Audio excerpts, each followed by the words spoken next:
अवधूत चिंतन श्री गुरुदेव दत्त. श्री स्वामी समर्थ. तुम्हा सगळ्यांचं माझ्या चॅनलमध्ये खूप खूप मनापासून स्वागत आहे. उद्यापासून गुरुचरित्र पारायणाला सुरुवात होणार आहे. दत्त जयंतीचा जो काही सप्ताह आहे तो आपल्याला 20 तारखेपासून 27 तारखेपर्यंत करायचा आहे. 26 तारखेला दत्त जयंती आहे, पण दत्त जयंतीच्या निमित्ताने गुरुचरित्र पारायण आपण करत असतो. त्याची सांगता ही आपल्याला 8व्या दिवशी करायची असते. म्हणजेच 7 दिवसाचं पारायण असतं आणि 8व्या दिवशी त्याची सांगता असते. आता बऱ्याच महिला पारायण करणार आहे, सगळ्याच करणार आहे, पण काही ना काही अडचणी असतात. माझ्यासारख्या महिला की ज्यांना पारायण करण्याची अत्यंत खूप इच्छा असते की पारायण झालंच पाहिजे, झालंच पाहिजे. आपला खूप प्रयत्न असतो, पण अर्थात मासिक धर्म असतो किंवा घरातल्या काही अडचणी असतात, सांसारिक अडचणी असतात, मुलं बाळं असतात, त्यांच्यामुळे आपल्याला काही वेळा पारायण करणं शक्य होत नाही. आता ह्या सप्ताह काळात पारायणाचं म्हणजे आपलं खूप भाग्य आहे की आपण पारायण करत आहोत. ज्यांना शक्य नाही होत तरी पण मनाला हुरहुर लागून राहते की ताई आम्हाला पारायण करायचं आहे पण आम्ही नाही करू शकत. मग आम्ही काय करू शकतो? या 7 दिवसात या सप्ताहाच्या काळात आपण काय करू शकतो? घरात कुठले नियम पाळू शकतो? बघा, सगळ्यांनाच पारायण करणं शक्य होतं असं नाही. बऱ्याच वेळा लग्न कार्य असतं, घरातले कुठले कार्यक्रम असले की आपल्याला बाहेर गावी जावं लागतं आणि अचानक अशा वेळेस आपण ठरवतो की नाही बाबा, माझ्याकडनं या वर्षी पारायण नाही होणार, या सप्ताहात पारायण नाही होणार. हवं तर मी मार्गशीर्षच्या दत्त जयंतीनंतर पण करू शकते किंवा कुठल्याही महिन्यात मी पारायण करू शकते. आता मी तुम्हाला सांगणार आहे की ज्यांना गुरुचरित्राचं पारायण करणं शक्य नाही त्यांनी या 7 दिवसात काय करावं. बघा कसं असतं ना, तुम्हाला सांगते, भले तुमच्या घरात गुरुचरित्राचं पारायण होणार नाहीये, तुम्ही सेवा तर करणार. 7 दिवसात कुठलाच स्वामी भक्त असा नाही की त्याच्याकडनं कुठली ना कुठली सेवा होणार नाही. पण तरी पण घरात काही नियम आहे जे पाळावे. मला सांगा, सामूहिक पारायण होत असतं. ह्या सामूहिक पारायण कितीतरी लाख लोक आता पारायणाला बसणार आहे. तुम्हाला मी सांगेल, या 7 दिवसात भले तुमच्याकडे मार्गशीर्ष महिन्यात तुम्ही ज्यांची इच्छा असते की ते मांसाहार खाता, या 7 दिवसात मांसाहार खाऊ नका. बऱ्याच लोकांना 3 दिवसाचं गुरुचरित्राचं पारायण करायचं आहे. आता तुम्हाला सांगू का, गुरुचरित्राचं पारायण हे 7 दिवसाचंच करायचं असतं, पण ज्यांची इच्छा आहे ते तुम्ही 3 दिवसाचं गुरुचरित्राचं पारायण करू शकता. पण तेवढा स्टॅमिना पाहिजे बसायला. तेवढे तुम्हाला 6-7 तास तुम्हाला रोज दिवसा बसून तुम्ही 3 दिवसाचं पारायण करू शकता. 3 दिवसाचं गुरुचरित्राचं पारायण कसं करावं त्याच्यावर मागच्या वर्षी मी व्हिडिओ केलेला आहे, तुम्ही आवर्जून करा. पण मी तुम्हाला सांगेल, सप्ताहातच 7 दिवसाचंच गुरुचरित्राचं पारायण करावं. ज्यांना इच्छा असेल ते करू शकता. दुसरं येतं की गुरुचरित्रा व्यतिरिक्त आम्ही काय सेवा करू शकतो, दत्त महाराजांची काय सेवा करू शकतो. तर हे श्री सप्तशती गुरुचरित्रसार हा अतिशय दिव्य आणि एक पवित्र ग्रंथ आहे. गुरुचरित्राचे काही नियम असतात की शारीरिक अडचणीमुळे, आपल्या हेल्थ इश्यूमुळे आपण ते नियम पाळू शकत नाही. आता बऱ्याच वेळा अशा कमेंट्स येतात की ताई मी सगळे नियम पाळेल, फक्त खायचा नियम नाही पाळणार. तर अहो, तुम्हाला तेच नियम पाळायचे. गुरुचरित्राचं पारायण तुम्हाला नियम पाळता येत असेल तरच तुम्ही करा, नाही तर नाही केलं तरी चालेल. कारण नियमाचं उल्लंघन करून पारायण करण्यात कसलाही अर्थ नाही आणि त्याचे आपल्याला खूप जास्त दोष लागून राहतात. तर हा श्री सप्तशती गुरुचरित्रसार हा पण 53 अध्याय आहे आणि अतिशय छोटा ग्रंथ आहे. एम.बी. स्वामींनी रचलेला हा ग्रंथ आहे. बघा, यातल्या ऍक्च्युली ना ओव्या असतात. म्हणजे आता हा ग्रंथ बऱ्याच महिलांकडे आहे. शॉर्टकट सांगते. पहिल्या दिवशी 1 ते 7 अध्याय वाचायचे असतात, म्हणजे ओवी आपल्याला 102 ओव्यापर्यंत आणि खूप छोटे छोटे. बघा, आता मी तुम्हाला सांगते, पहिला अध्याय इथून सुरू झाला का इथे संपतो आणि ही संस्कृत आहे बरं का, प्राकृत नाही. दुसरा अध्याय इथे सुरू झाला की तो इथे संपतो. तिसरा अध्याय इथून सुरू झाला, खूप छोटे छोटे आहे का जो इथे तिसरा अध्याय इथे संपतो आहे. एवढा छोटा अध्याय. बघा, याचा अर्थ असा नाही की मूळ गुरुचरित्र ग्रंथ तुम्हाला वाचायचा नाहीये. दिंडोरी प्रणितच गुरुचरित्र ग्रंथ वाचा. ज्यांना नियमअटी एवढ्या पाळणं शक्य होत नाही त्यांनी ह्या सप्तशती गुरुचरित्रसार या ग्रंथाचं पठण करू शकता. याला जास्त काही नियम नाहीये, जास्त काही नियम अटी नाहीये. अर्थात कांदा लसूण वर्ज्य असतं, बरेच लोक पाळतात, बरेच लोक पाळत नाही. पण गुरुचरित्र ग्रंथामध्ये कुठलाही असला तरी पण तुम्हाला कांदा लसूण वर्ज्य आहे, परान्न वर्ज्य आहे. एवढंच की तुम्ही दिवाणवर सोफ्यावर झोपू शकता, किंवा बाकीच्या आता मग तुम्ही म्हणाल ते 7 दिवसात तुम्ही हा संपूर्ण ग्रंथही पठण करू शकता किंवा रोज रोज जर वाचायला गेलं तर अर्थात 2 सव्वा 2 तास तुम्हाला संपूर्ण ग्रंथ वाचायला लागेल. संस्कृतमध्ये असल्यामुळे जास्त वेळ लागेल. जे वारंवार वाचता त्यांना काही अडचण नाही, पण जे नवीन आहे त्यांना अर्थात याला जास्त वेळ लागेल. 2-2.5 तास, अडीच 3 तास तुम्ही धरून चला. ज्यांना 7 दिवसाचा सप्ताह करायचा आहे याच्यात पण आहे, या ग्रंथामध्ये सगळी माहिती आहे. तुम्हाला कुठल्याही जवळच्या लोकल शॉपमध्ये हा ग्रंथ तुम्हाला कुठे पण मिळून जाईल, पण जो केंद्रातला ग्रंथ आहे तो तुम्हाला केंद्रातच मिळेल.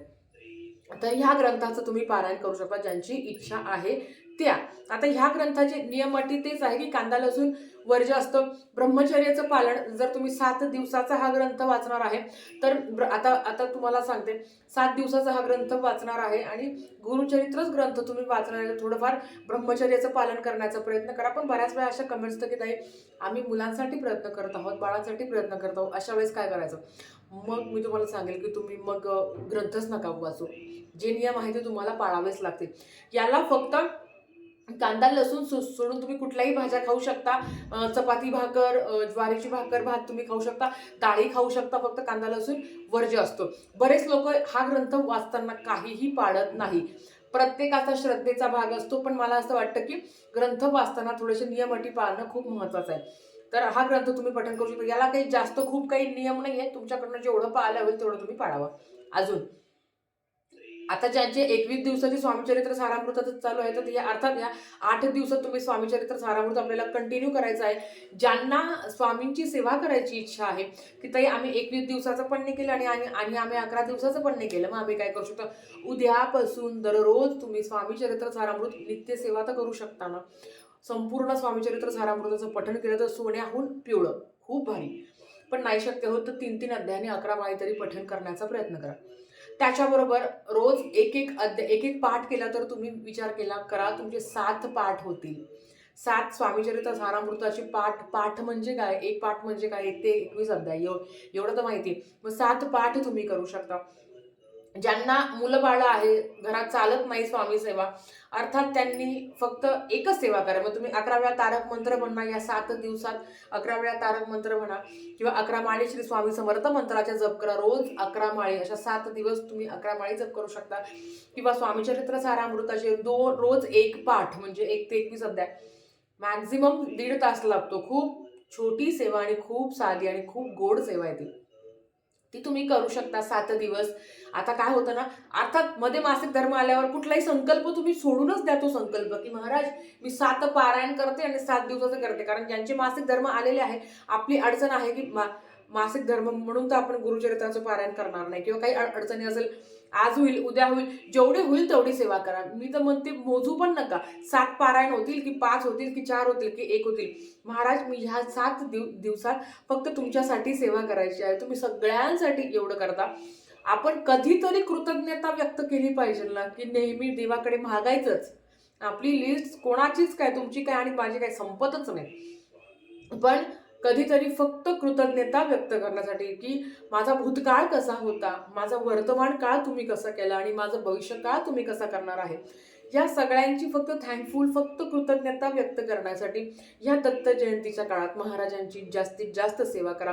मी तर तुम्हाला सांगते, ज्यांना काहीही करणं जमणार नाही, ताई तू जे सांगते ना ते मला काही जमणार नाही. कारण अर्थात मी जॉब करते, घरात लहान बाळ आहे, घरात येऊन करावं लागतं, बाहेर जाऊनही कामं करावं लागतं. XYZ तुमचे रिझन आहे, मला सगळं मान्य आहे. पण तुम्ही काहीही न करता फक्त महाराज तुमचं मी अखंड नामस्मरण करेन. कधी कुठे केव्हा काहीच लिमिटेशन नाही, कुठलंही बंधन नाही. ते तुम्ही नामस्मरण 8 दिवसासाठी तेवढं नामस्मरण करा. बघा आयुष्यात किती फरक पडतो आणि स्वामी अनुभूती काय येते. क्षणोक्षणी स्वामी अनुभूती येत असते. जो खरा भक्त आहे ना, जो महाराजांसाठी वेडा झाला आहे, असा भक्त जो आहे ना, त्याला अनुभूती आल्याशिवाय राहतच नाही. एका हाकेला महाराज धावून येतात. एका हाकेला. हा जो माझा अनुभव आहे, नक्कीच मी आज तुम्हाला माझ्या दुसऱ्या चॅनलवर शेअर करेल, की एका हाकेला माझे स्वामी धावून येतात.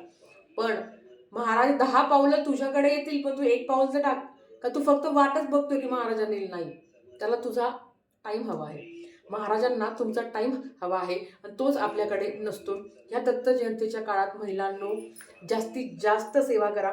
आपल्या घरातही सांगा आपल्या मुलांना, मुलींना, की केंद्रताई पारायण तुम्ही प्रहर अटेंड करा.